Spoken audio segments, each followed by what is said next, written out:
ভারতের কাছে হারের পর এবার মুখ খুললেন বাংলাদেশ অধিনায়ক নাজমুল হাসান শান্ত। কেন ভারতের কাছে লজ্জার হার? হারের জন্য দায়ী কে? গ্রুপ পর্ব পাড়ি দিয়ে বাংলাদেশ দল পৌঁছেছিল সুপার এইটের পর্বে। গ্রুপ পর্বের শেষ দিকের পারফরমেন্সে কিছুটা হলেও আশা জেগেছিল টাইগার ভক্তদের মাঝে, কিন্তু সুপার এইটে এসে যেন খেই হারিয়েছে বাংলাদেশ।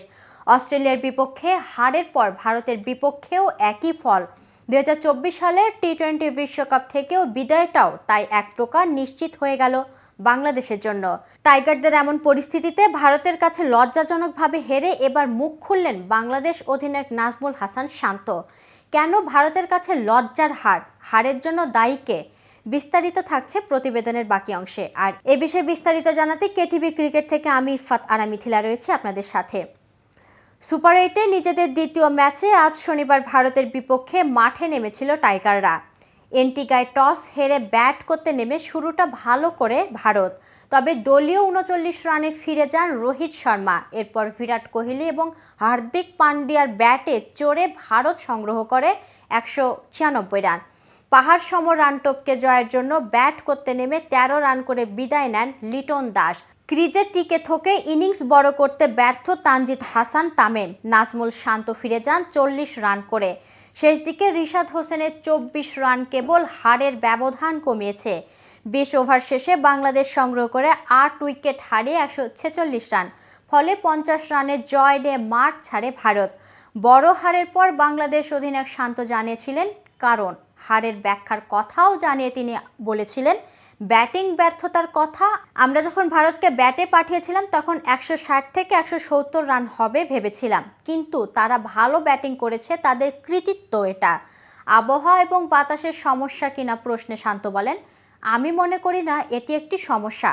খেলোয়াড়রা এটিতে অভ্যস্ত। আমরা ব্যাট হাতে তেমন কিছু দেখাতে পারিনি।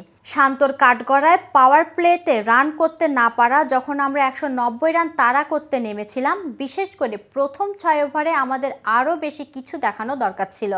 নিজের ব্যাটিং নিয়েও শান্ত বলেন, অবদান রাখার চেষ্টা করি, তবে খেলা শেষ করে আসার দরকার ছিল। টাইগার 2 বোলারের প্রশংসা করে শান্ত বলেন, এই টুর্নামেন্টে তানজিম সাকিব দুর্দান্ত বল করেছে এবং রিশাদের জন্য খুশি। আমরা এমন একজন বোলার অনেক দিন ধরে খুঁজছি। ভারতের মতো দলের বিপক্ষে নতুন বলে 2 প্রান্তে স্পিন দিয়ে আক্রমণ শুরু করেছে বাংলাদেশ। এক প্রান্তে ছিলেন সাকিব, যার প্রথম ওভারে এসেছে 15 রান। রোহিত শর্মাকে আউট করার আগে সেই ওভারে প্রথম 3 বলে একটি 4 ও একটি 6 খেয়েছেন। প্রথম 9 বলে দিয়েছেন মোট 25 রান। তবে বিশ্বকাপে দুর্দান্ত ফর্মে আছে ভারত। স্পিন বলটা দারুণ খেলে তারা, অথচ সেই ভারতের বিপক্ষেই কিনা মাত্র 2 পেসার নিয়ে মাঠে বাংলাদেশ। ম্যাচ জুড়েও একের পর এক ভুল করল বাংলাদেশ। বোলিংয়ের অকতরে রান বিলিয়ে অ্যান্টিকার মাঠে সর্বোচ্চ রান হজমের রেকর্ড গড়ার পর ব্যাটিংয়ে নেমে জয়ের আকাঙ্ক্ষাই দেখাতে পারছিল না টাইগাররা। শেষ পর্যন্ত বড় হারে মাঠ ছাড়তে হয়েছিল বাংলাদেশের। তো ভিউয়ার্স, এই সম্পর্কে আপনার কোনো মতামত থাকলে কমেন্ট করে জানাতে পারেন। আর ভিডিওটি ভালো লাগলে লাইক শেয়ার করতে ভুলবেন না। আজ এখানেই শেষ করছি। এতক্ষণ সাথে থাকার জন্য ধন্যবাদ। নিয়মিত সকল ক্রিকেট আপডেট এবং ইনফরমেটিভ ভিডিও পেতে কেটিভি ক্রিকেটের সাথেই থাকুন।